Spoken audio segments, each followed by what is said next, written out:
There is a particular kind of moment that most people know but rarely talk about.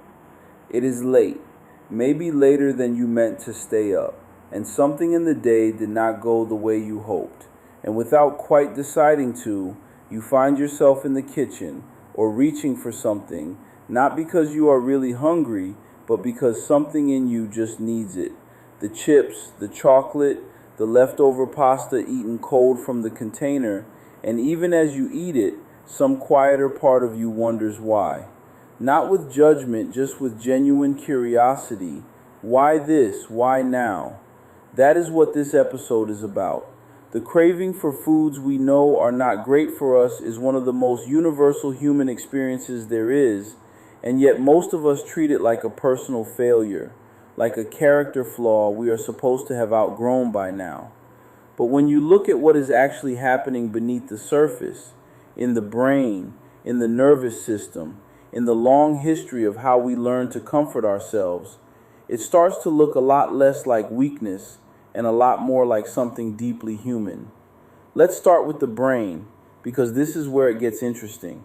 The foods we tend to crave, the sweet ones, the salty ones, the fatty ones, the ones that crunch or melt or coat the mouth in a particular way, these foods trigger the release of dopamine. Dopamine is often described as the pleasure chemical, but that is a slight oversimplification.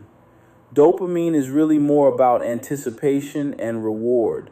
It is the thing that makes your brain say, yes, do that again. And the foods that are engineered, or in some cases simply evolved, to hit that system hard are the ones that tend to call to us loudest when we are tired or stressed or emotionally depleted. This is not a modern invention of junk food companies, though they have certainly learned to exploit it. Our ancestors lived in environments where sugar and fat were rare and valuable. A brain that strongly motivated a person to seek out those things was a brain that kept that person alive. The craving is old, it is embedded, and it does not update easily just because the environment has changed and the gas station sells candy bars next to the register. But food cravings are not only about brain chemistry. They are also about emotion, and this is where things get really worth paying attention to. Psychologists who study emotional eating have found that people often turn to food not because they are physically hungry, but because they are looking for something to regulate how they feel. Regulation is a word that sounds clinical, but what it means is simple. It means the attempt to move from a feeling that is uncomfortable to a feeling that is more manageable. And food, especially rich or sweet or familiar food, can do that quickly. It changes the taste in your mouth, it shifts your focus, it gives your hands and your mouth something to do, and for a few minutes, the sharp edge of whatever was bothering you goes a little softer. This is not irrational. It is actually quite clever in a short-term way. The problem is that the relief is temporary, and what it leaves behind can sometimes feel heavier than what came before. Not always, but often enough that the pattern becomes its own kind of loop.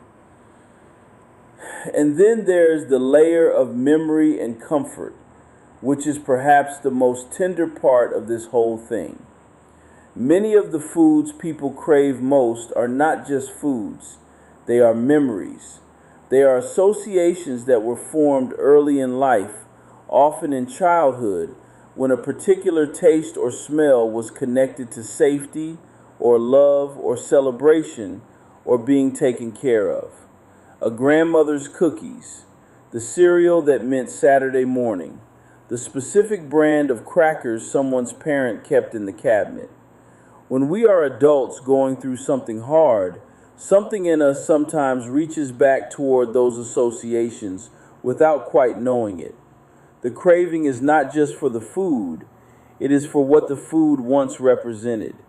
This is something attachment researchers and developmental psychologists have understood for a long time. The way we learn to soothe ourselves in childhood, the strategies that were available to us and that worked, those patterns tend to persist. And for many people, food was reliable in a way that other forms of comfort were not.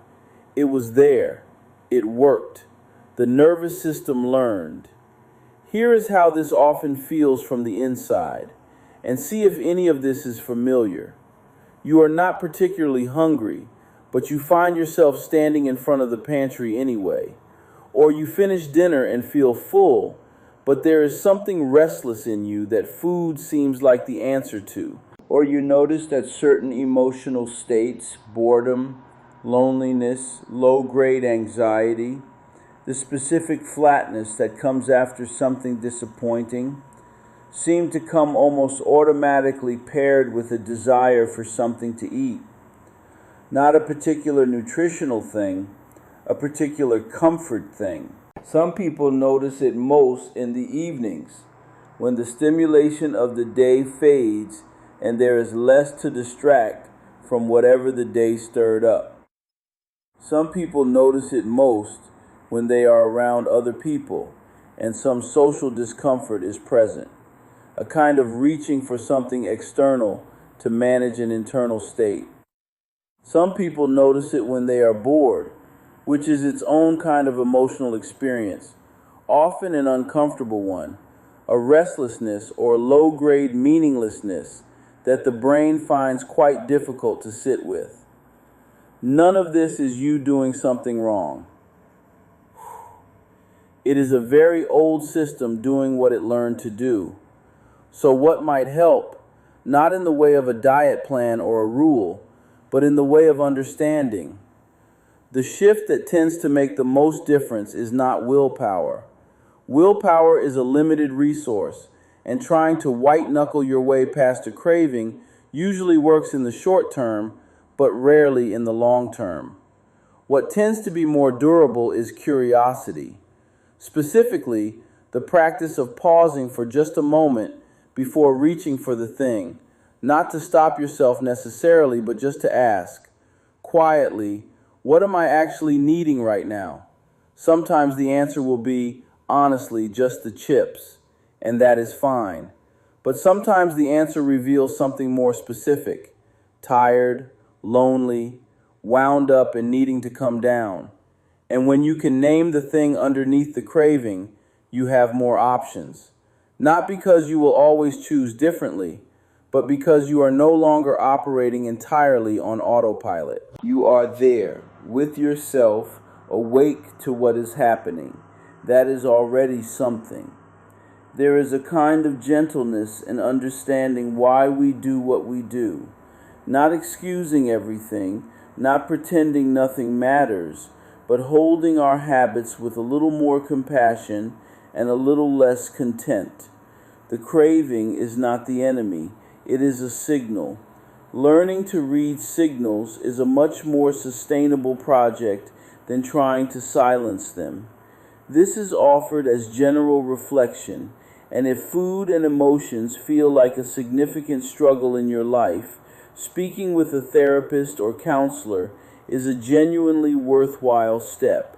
But for most of us, for most moments, knowing even a little more about why we reach for what we reach for changes the quality of the reaching. It becomes less automatic, less unconscious, and a little more like a choice. There is something quietly powerful in that. If this episode gave you something to sit with, there is a free reflection worksheet linked in the description. A few gentle questions to help you explore your own relationship with cravings and comfort. And if this kind of slow, honest conversation about being human resonates with you, subscribing means you will not miss the next one. Take care of yourself tonight.